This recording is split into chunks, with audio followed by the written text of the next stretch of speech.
Hi guys! In honor of Soulbearer's release, I thought I'd do something a little bit different today. If you've been following me at all, you know that I don't typically do photos or videos of myself, but today's a special occasion.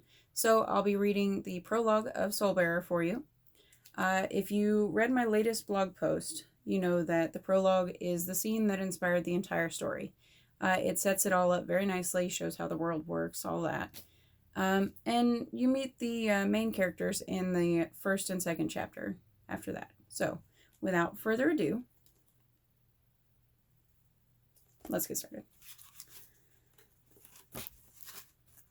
Gazing into her mirror as she brushes out her long red hair, Princess Jaina lets her mind wake at its own pace. It's early still, and though the mage circle meets in the castle today, it's merely a routine gathering. Only her parents must attend, so she takes her time getting ready for the day, knowing that only times of great duress require the presence of the entire royal family. Her mind fills with the implied presence of a certain mage's apprentice by the name of Offray, visiting from the elven kingdom of Desforay. How he sets her heart to galloping. Even now she feels her chest glowing with warmth at the mere thought of him. The warmth doesn't fade as she reasserts control over her young heart, calming it with deep breaths, and she notices for the first time that a faint light emanates from beneath her nightgown.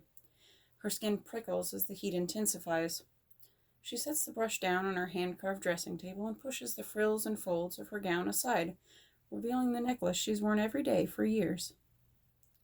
A tiny glass cone, twisted to resemble the horn of a great dragon, filled with the black powder of a pulverized dragon scale, rests against her skin.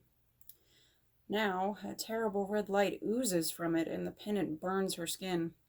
Within it, the powdered scale changes color to match the burgundy light it emits, even as its temperature skyrockets. Scrambling to unfasten the chain, Jaina whimpers in pain as faint wisps of smoke rise from her chest. Fear and panic conspire against her, and her fingers fumble with the clasp. No, no, no, no, no! Ow! She screams, shrieking wildly until she finally unfastens the monstrous device. As she sets it in his silver jewelry box, she cries out for help, wondering all the while why her parents would give her such a vile thing. Gazing at her chest in horror, she finds scorched skin, dripping blood, and burnt muscle. It won't be long before a dramatic scar forms, leaving her damaged. Will my beloved want me then? She wonders, weeping openly. Her 3 handmaidens rush in, eyes wide and mouths gaping at the bloody sight of their mistress. 2 of the handmaidens help their mistress to her feet, rushing her out of the room to see a healer. The 3rd, a woman by the name of Marta, stands transfixed. Terror shivers over her spine as she stares at the glowing, smoking pendant. Unlike her mistress and the other 2 handmaidens, all too young to remember, Marta knows what this means. Summoning her courage and sweeping back loose strands of hair like wisps of graphite, she approaches the little silver box. Using her apron, refusing to touch the thing with bare skin, she closes the box. Gathering it up in her apron, shielding her hands with the layers of her pale blue dress, she rushes to the council room. The circle needs to see this. She runs as fast as she dares, willing herself not to fall, not to drop the little box and the pendant it holds. The heat builds, radiating through the fabric, and Marta pushes herself harder, faster. She pays no mind to the myriad people milling about the halls as she darts past them, nor to the strange looks they give her. Her old bones complain at the sudden jolt of exercise, but she forges on. When she finally sees the carved mahogany doors of the council room, she shouts to the guards, "Open the doors! It's an emergency!" Were she anyone else, they would not obey. But Marta has worked in this castle, served this family all her life. She helped both of these guards adjust to life and work here when they were first promoted to serve the king and queen of Balmair. They know her, and they know her character. She would never do something like this unless it was truly an emergency. They know she never could unless she had to, as her arthritic joints trouble her a great deal, even on a good day. So they don't question her.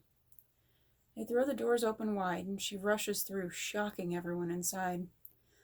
All 12 members of the mage circle, human and elf alike, along with all their apprentices and the kings and queens of Balmair and Desforay, all stand at attention. They ready themselves to fight or scald if necessary, but neither opportunity presents itself. They're all collected around a massive oval table, and Marta rushes toward it. She sets the silver box down as gently and quickly as possible, mumbling, "Blight and famine, this thing is hot."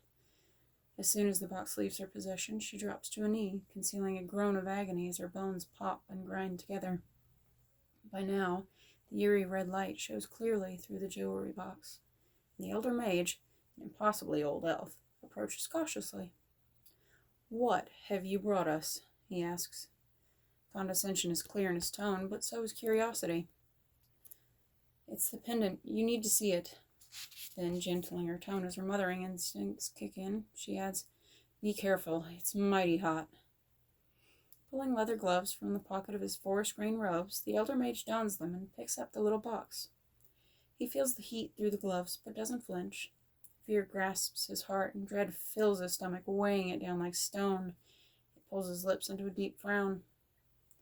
Lifting the lid, he stares in horror as a shockingly bright red light pours out. The powder within the pendant is a deep blood red. Too weak to hold itself up anymore, his stomach collapses beneath the weight of his emotions, dropping into his boots. "It can't be," he mumbles. "Valent killed them all." Or so they thought. That's why they fashioned this into a necklace. They thought it safe to wear. They thought they were finally free. But the elder mage knows this magic would not lie, cannot lie. His master before him crafted it himself. The spell was cast perfectly. The ingredients were at their prime. The temperature of the pendant climbs further still, and the elder mage looks up at the room full of powerful people, yet he finds none powerful enough to save them. "A new dragon has risen," he whispers, and one of the mages across the table faints, collapsing to the marble floor with a thud. Lifting the pendant by its chain so that all might see, he places the jewelry box on the table and gazes at the blood-red omen dangling from his fingertips. He can only hold it for a second, though. The dust hasn't begun to cool yet, and the heat of it wicks its way up the delicate chain which holds it. Fingers burning, the elder mage drops the pendant, which shatters upon the table. The spell breaks, sending the dust, now cold, black, and lifeless, flying into the air. A gentle breeze wafts through the open windows adorning one wall. It picks up the powdered scale and carries it around the room in wistful little spirals. Then, with one last gust of wind, the powdered scale flutters out into the sky. All right, guys. So Soulbearer is officially available, which I'm pretty excited about. Don't forget to get your copy of it. Or if you want to be super awesome, you can ask for it at your local bookstore or library, because, I mean, we need bookstores and libraries. Let's be real here. So, for now, keep reading, keep writing. Later.